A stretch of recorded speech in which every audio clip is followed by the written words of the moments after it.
हम सभी जानते हैं कि व्यक्ति का मन बहुत चंचल होता है। यही कारण है कि मन अशांत रहता है और कई तरह के सवालों का जन्म भी अशांत मन के कारण ही होता है। यदि आप जीवन में शांति चाहते हैं, इसके लिए जरूरी है मन को शांत करना। लेकिन मन को शांत कैसे किया जाए? भगवान गौतम बुद्ध से जुड़ी इस कहानी के माध्यम से जान सकते हैं कि मन को शांत करने का क्या सरल तरीका है। इसमें भगवान गौतम बुद्ध द्वारा मन को शांत करने के आयामों के बारे में बताया गया है। जानते हैं इस कहानी के बारे में, जिससे आपका जीवन बदल जाएगा। एक बार एक लड़का गौतम बुद्ध के पास जाकर कहता है, मेरे जीवन में बहुत अशांति है, कृपा करके आप मेरा मार्गदर्शन कीजिए जिससे कि मैं इस अशांति से छुटकारा पा सकूं। गौतम बुद्ध लड़के से जीवन की अशांति का कारण पूछते हैं, तो लड़का उत्तर देता है, अत्यधिक विचारों के कारण मेरे भीतर बहुत सारे विचार आते हैं जिससे मेरा मन अशांत रहता है। बुद्ध मुस्कुराते हुए कहते हैं, ऊपर आकाश की ओर देखो और बताओ कि तुम्हें सूर्य दिख रहा है। लड़का ऊपर देखता है और कहता है कि धूप दिख रहा है। बुद्ध उससे पूछते हैं, अगर तुम लगातार धूप में खड़े रहोगे तब क्या होगा? तो वह कहता है, मुझे अत्यधिक गर्मी लगेगी और शरीर में बेचैनी होगी।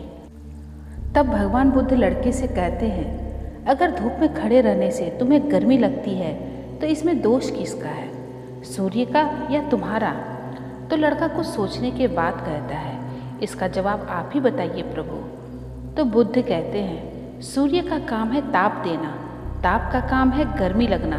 ऐसे में तो दोष तुम्हारा ही है कि तुम धूप में जाकर खड़े हुए, जिससे कि तुम्हें गर्मी लगी और तुम्हें शीतलता चाहिए तो तुम्हें छांव में रहना होगा।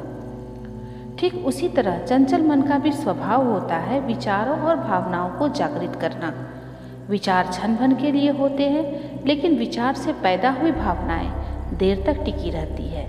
लेकिन यह तुम्हें निर्णय लेना है कि तुम्हें विचार और भावनाओं के साथ चलना है या अलग दिशा बनानी है। बुद्ध कहते हैं, मन को शांत करने के लिए तन के आयाम पर काम करना सबसे आसान तरीका है। शरीर के स्तर पर हमारी कामेंद्रियां और ज्ञानेंद्रियां हैं। कामेंद्रियां कर्म और ज्ञानेंद्रियां ज्ञान से जुड़ी होती है। इससे हम अपनी संवेदनशीलता को बढ़ा सकते हैं, यानी हम जो भी काम करें उसे आनंद के साथ करें।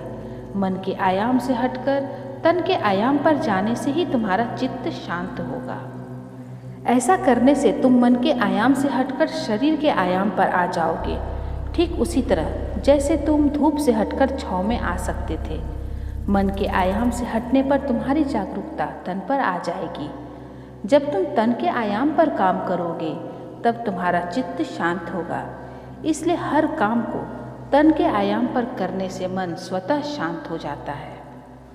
तब लड़का भगवान बुद्ध से कहता है, अपने भीतर के सुर को कैसे सुने?